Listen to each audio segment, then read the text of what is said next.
Private nursing Holmes ও hospital owners অ্যাসোসিয়েশনের তরফে 5ই April Kolkata press ক্লাবে স্বাস্থ্য পরিষেবায় আমরা শীর্ষক একটি গুরুত্বপূর্ণ আলোচনা সভা ও সাংবাদিক সম্মেলনের আয়োজন হয়। এই আলোচনা সভার মূল উদ্দেশ্য ছিল পশ্চিমবঙ্গের স্বাস্থ্য পরিষেবার সার্বিক মনোন্নয়নের লক্ষ্যে ব্যক্তি, প্রতিষ্ঠান ও প্রশাসনের মধ্যে সমন্বয় সাধনের মাধ্যমে একটি ইতিবাচক পরিবর্তন আনা। রাজ্যের বিশিষ্ট চিকিৎসক, স্বাস্থ্য পরিষেবা প্রদানকারী বিভিন্ন প্রতিষ্ঠানের প্রতিনিধি, নীতি নির্ধারক, সমাজের বিভিন্ন স্তরের প্রতিনিধিরা এই অনুষ্ঠানে উপস্থিত ছিলেন।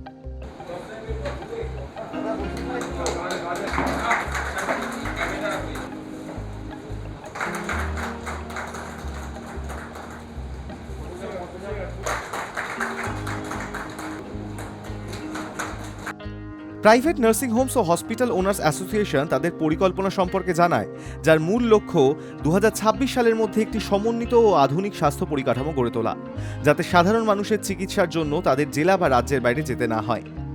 আলোচনা সভায় আসন্ন মে মাসে অনুষ্ঠিত প্রাইভেট নার্সিং হোমস ও হসপিটাল ওনার্স অ্যাসোসিয়েশনের রাজ্য সম্মেলন নিয়েও বিস্তারিত আলোচনা হয়। এই সম্মেলনের মাধ্যমে রাজ্য জুড়ে স্বাস্থ্য পরিষেবার মানোন্নয়নের জন্য বিভিন্ন বিষয় নিয়ে আলোচনা এবং কর্মপরিকল্পনা করা হয়। আলোচনা সভার প্রধান বিষয়গুলি ছিল পশ্চিমবঙ্গের স্বাস্থ্য পরিষেবার বর্তমান অবস্থা এবং ভবিষ্যতের পরিকল্পনা, সরকারি ও বেসরকারি স্বাস্থ্য পরিষেবা প্রতিষ্ঠানের মধ্যে সমন্বয় সাধন, সাধারণ মানুষের কাছে উন্নত স্বাস্থ্য পরিষেবা পৌঁছে দেওয়ার উপায়, 2026 সালের মধ্যে আধুনিক স্বাস্থ্য পরিকাঠামো গড়ে তোলার পরিকল্পনা, আসন্ন রাজ্য সম্মেলনের উদ্দেশ্য ও কর্মপরিকল্পনা। আমি ব্যক্তিগতভাবে মনে করি সবারই জন্য করে দেওয়ার জন্য এত সমালোচনা আসছে। এই সমালোচনা আসতো না 50% লোকের জন্য করে দিলে কিভাবে গভর্নমেন্ট করতে পারতো আমি জানি না, সেখানে দুর্নীতি থাকতো কিনা জানি না। আমরা সেই 50% লোকের কথা ভাবছি। কোন সেই 50% লোক? যারা পয়সার অভাবে ডাক্তারের কাছে যেতে পারে না, ওষুধের দোকান থেকে ওষুধ কিনে, যারা টেস্ট করলে টেস্ট করাতে পারে না, বলে আমাকে দুটো ওষুধ দিয়ে দাও, না ডাক্তার দিতে চাইলে বা কেউ না দিতে চাইলে জড়িবুটি, স্যার ওষুধ আপনার জন্য ওয়েট করছি, জড়িবুটি তখন নিয়ে তারা খায়। এই 50% মানুষ নৈতিক দায়বদ্ধতায় আমরা ট্রিটমেন্ট দিতে চাইছি রাজ্য সরকারের সহায়তায়, এই প্রকল্পগুলি সহায়তায়। আর কর্পোরেট সেক্টর গুলো রয়েছে, তারা আর 50% মানুষের দায়িত্ব নেই, অসুবিধা তো কিছু নেই। আমরা অ্যাসোসিয়েশন কথা বলে ঠিক করেছি 2026-এর মধ্যে এখানে একটি কর্পোরেট হসপিটাল আমরা চালু করব। প্রথম আমরা লিস্ট দিয়ে চালু করব এবং 2028-এর মধ্যে আমরা সর্বশ্রেষ্ঠ সর্ববৃহৎ ওয়েস্ট বেঙ্গলের হসপিটাল আমরা কলকাতাতে চালু করবই। আমরা রিফারেল সিস্টেম চালু করব। হসপিটাল নার্সিং হোম আমরা জানি আমাদের বিপদের সঙ্গী, আমাদের সামাজিক দৃষ্টিভঙ্গিতে আমরা যদি দেখি আমাদের বিপদ আপদ, অসুস্থতা এবং ভালো থাকার জন্য, সুস্থ থাকার জন্য হসপিটাল নার্সিং হোম যাই আছে তারা আমাদের মানে কি বলবো, আজকে এটা বাদ দিয়ে আমরা কেউ চলতে পারবো না। এটা আমাদের জীবনে বেঁচে থাকার একটা অঙ্গ। এই হসপিটাল এবং নার্সিং হোমে একটি উদ্যোগ নিয়েছেন ওরা, যেটা মলয়বাবুর সাথে আমি বিভিন্ন আলোচনা করেছি বিভিন্ন প্রজেক্ট নিয়ে, যে উনি কি ইনিশিয়েটিভ কি চাইছেন, পজিটিভ বার্তা নিয়ে কি ভাবছেন। তাতে যেটা আছে যে আজকে আমাদের যে ইনফ্রাস্ট্রাকচার ডেভেলপমেন্টের যে ব্যাপারটা ডিস্ট্রিক্ট লেভেলে বিভিন্ন নার্সিং হোম হসপিটাল, কোথাও 50 বেড, 100 বেড কি 200 বেড যত হসপিটাল আছে, তাদের সেই পরিমাণ পরিকাঠামো ইনফ্রাস্ট্রাকচার হয়তো রাতারাতি পসিবল না তৈরি করা।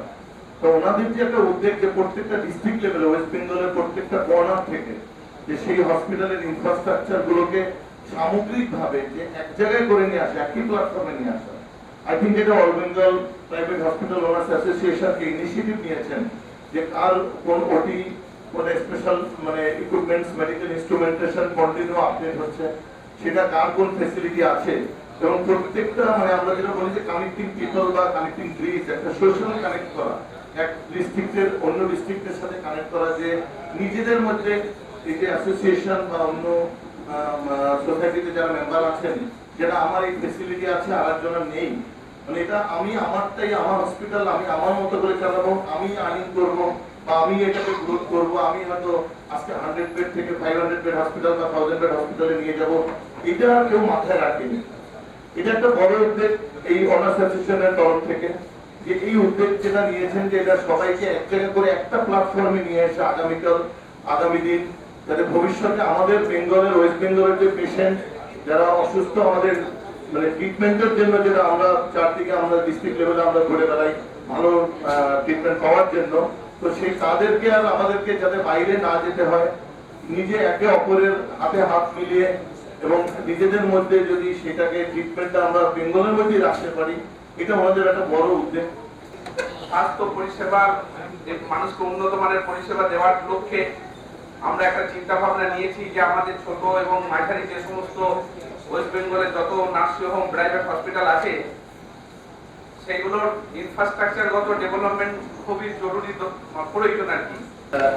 যারা আগামী দিনে যে একটা মজবুত সংগঠন গড়ে তুলবে, যেটা স্বাস্থ্য খাতে সত্যি মানুষের নানান অভাব অভিযোগ পূরণ করবে। এই সাংবাদিক সম্মেলনে উপস্থিত ছিলেন ডক্টর জুলফিকার মণ্ডল, এমডি জাহিরুল ইসলাম, শেখ সৈয়দ আশরাফ হোসেন, তাহের শেখ, এমডি আব্বাস উদ্দিন, শেখ আবদুল্লাহ, মলয় পীঠ, পঙ্কজ মুখার্জি, সঞ্জয় শর্মা, তাপস কুমার ঘোষ সহ আরও বিশিষ্ট ব্যক্তিবর্গ। দেখুন, আমরা গ্রামের যে হসপিটালগুলো ওইগুলোকে একত্রিত করে all Bengal private nursing and hospital honours association আমরা তৈরি করেছি। এইটা আমাদের মূল লক্ষ্য হচ্ছে যাতে করে ওয়েস্ট বেঙ্গলের হেলথ সেক্টরের ডেভেলপমেন্ট হয়। আমরা এইগুলো শহরের নার্সিংহোমগুলোকে যুক্ত করতে চাইছি। আমাদের এখানে কোর কমিটির মিটিং ছিল। আমাদের উদ্দেশ্যটাকে মানুষকে জানান দেওয়ার জন্যই আমাদের কোর কমিটির মিটিংটা এখানে, তারপরে এই সাংবাদিক সম্মেলন। সকলের অংশগ্রহণের মধ্য দিয়ে আমরা সকলে মিলে এই হেলথ সেক্টরে ডেভেলপমেন্ট করতে পারবো, আমি নিশ্চিত। দেখুন, আজকে ডেভেলপমেন্ট চারিদিকে ছড়িয়ে গেছে, মানুষ বিভিন্ন জায়গায় বাস করছে, আর হেলথ সেক্টরে ডেভেলপমেন্ট না হলে মানুষ বাস করবে কী করে? সেই এলাকার ডেভেলপমেন্ট হতে গেলে এবার সেখানে মেডিকেল কলেজের দরকার আছে, হসপিটালের দরকার আছে। ছোট ছোট হসপিটাল তারা বড় করছে, এই বড় হসপিটালগুলো হয়ে একত্রিত হয়ে তারা মেডিকেল কলেজ করবে, এই ভাবনা আমরা করছি। আমরা যেমন চিন্তা ভাবনা করছি রাজ্য সরকারের সহযোগিতা নিয়ে সুন্দরবনের ওখানে একটা মেডিকেল কলেজ হোক, মালদাতে একটা মেডিকেল কলেজ হোক। এইগুলো যাতে গভর্নমেন্ট দৃষ্টি আকর্ষণ করছি, যে করবে করুক, কোনো উদ্যোগপতি করুক, কিন্তু এগুলো হোক, এগুলো সোশ্যাল ডেভেলপমেন্টের জন্য প্রয়োজন আছে। আমরা 2026-এর মধ্যে পরিকাঠামোতে ডেভেলপমেন্ট আমরা করে নেব। 27-এর মধ্যে আমরা ম্যাক্সিমাম যাতে মানুষ এখানে দেখায় তার জন্য আমরা পরিকাঠামো তৈরি করছি। বাকিটা আপনাদের হাতে, কারণ প্রচারের উপর নির্ভর করে মানুষের শরীর। তো যদি একটা ধরুন ডিস্টার্ব তো হবে, একটা ডিস্টার্ব সবাই যদি সেটাকে দেখায় তাহলে মানুষ ভয় খেয়ে যাবে, এটা সম্ভব নয়। তাই আপনাদের আচরণই প্রমাণ করে দেবে আমরা কবে এটা করতে পারবো। প্রাইভেট নার্সিং হোমস ও হসপিটাল ওনার্স অ্যাসোসিয়েশন এই আলোচনা সভা এবং আসন্ন রাজ্য সম্মেলনের মাধ্যমে পশ্চিমবঙ্গের স্বাস্থ্য পরিষেবার একটি ইতিবাচক পরিবর্তন আনবে। ক্যামেরায় সৌম্য লাহিড়ীর সঙ্গে গুঞ্জন সাহার রিপোর্ট, হাই নিউজ কলকাতা।